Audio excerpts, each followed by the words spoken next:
中国甲日本的关系紧张，中国是搁在公告讲要制裁咱的行政院政务顾问，也就是前日本自卫队统合幕僚长伊瓦萨奇史圭鲁，包括要冻结伊所有的中国自杀，嘛不准伊搁在入境中港澳。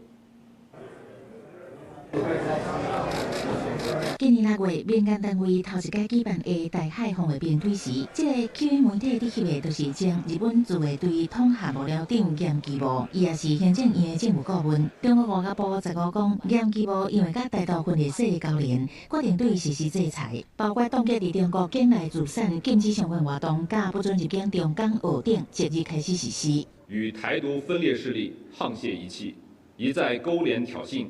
严重违背一个中国原则和中日4个政治文件精神。日媒报道，中国对日本人实施制裁情况真罕见。分析是伫中日关系紧张的时阵，北京想要展现对日本甲台湾施加压力。中国側が自らと異なる立場や考え方を威圧するかのような一方的措置を日本国民に対して取ることは遺憾であります。我国身为主权国家。依据国家发展需求，聘请国际专家与顾问，这是属于正当且合法的主权行使。中国这3摆修连线用限制去日本佚佗，暂停日本水产品进口手段。咱自日代表李会勇讲，其中以日本干贝影响上大。身为第2大买主的台湾，目前当拍拼变第1大买主，协助日本甲损害降到最低。像讲，进前副总统萧雨芹都特别去日本黑超市购买干贝。